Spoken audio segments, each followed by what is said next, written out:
네, 안녕하세요. 데일리 아디슈 김전입니다. 시작 전에 구독과 좋아요 버튼 꼭 눌러주시고요. 그럼 3월 10일 데일리 아디슈 시작하겠습니다.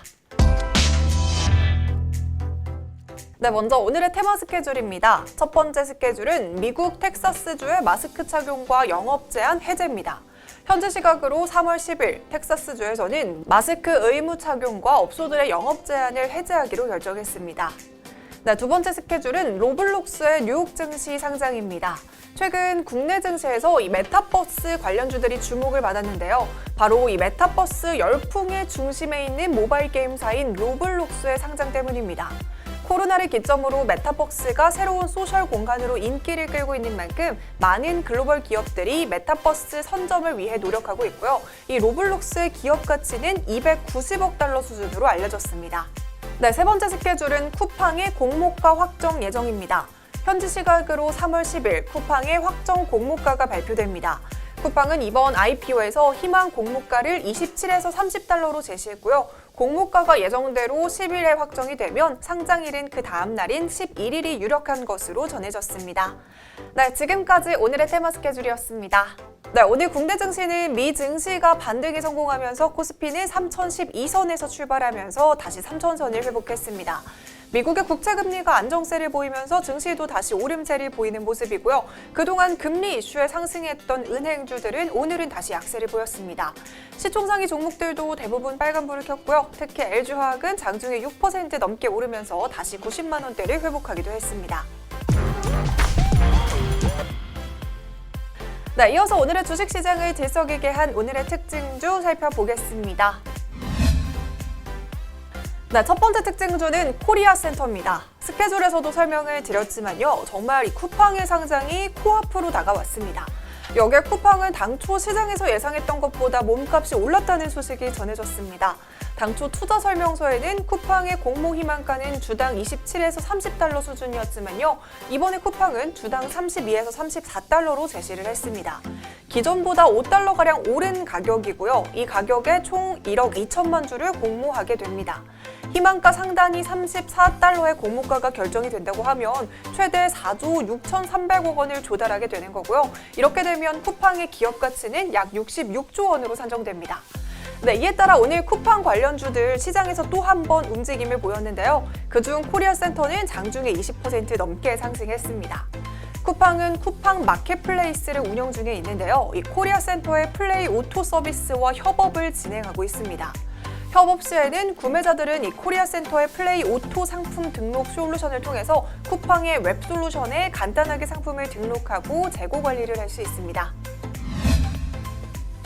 네, 두 번째 특징주는 센트럴 인사이트입니다. 센트럴 인사이트가 불성실 공시법인으로 지정 예고가 되면서 급락세를 보였습니다.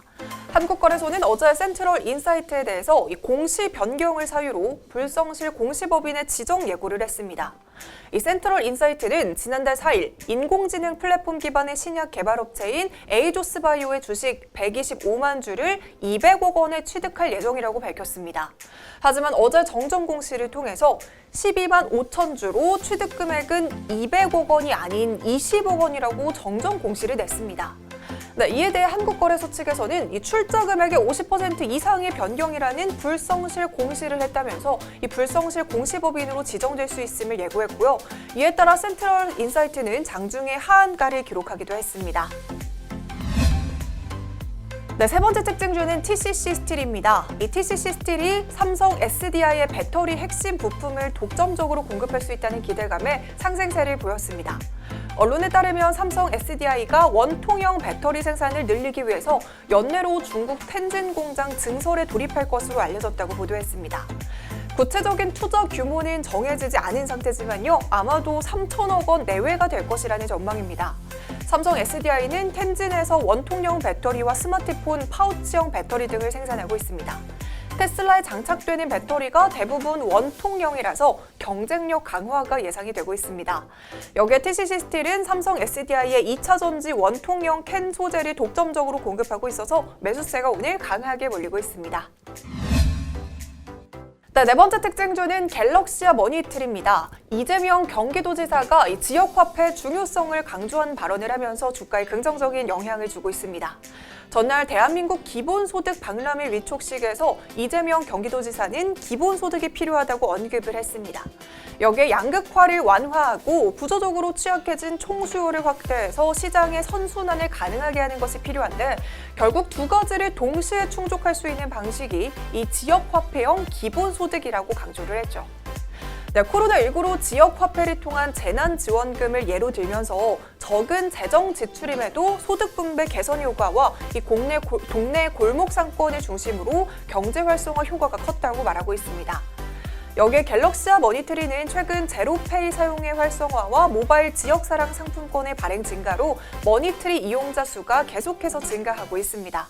실제로 머니트리 이용자 수는 2017년 2월에 1만 명에서 2017년 12월 말에는 38만 명, 2020년 6월 말에는 200만 명을 돌파하면서 빠르게 성장하고 있는데요. 이 갤럭시와 머니트리의 미래의 성장 동력으로 자리매김할 것으로 기대되고 있습니다.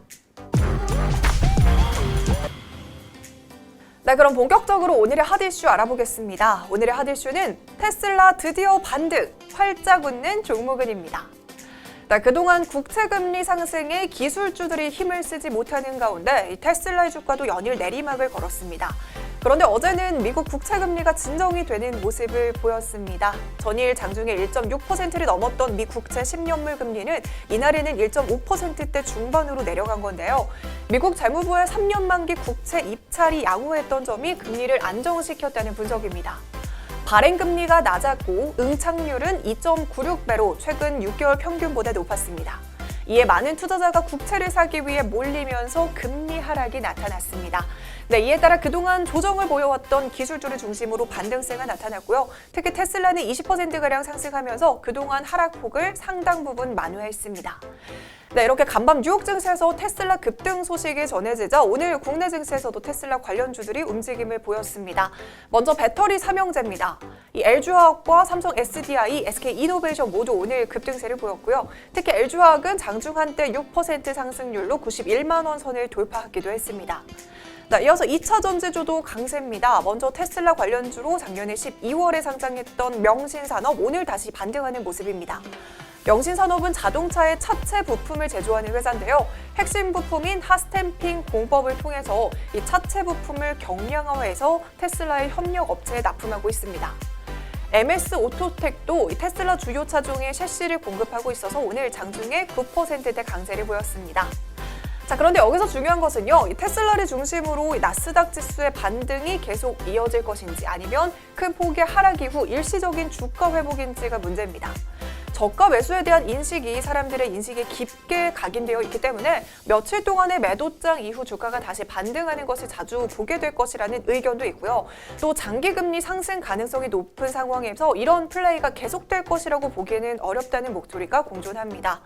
네, 증권가에서는 변동성이 큰 장에서는 이 주가가 저평가되고 1분기 실적이 기대되는 종목에 관심을 가질 필요가 있다라고 조언하고 있습니다. 네, 오늘 제가 준비한 소식은 여기까지입니다. 이 영상들 아직 안 보셨다면 함께 시청해주시고요. 오늘도 시청해주신 모든 분들 고맙습니다.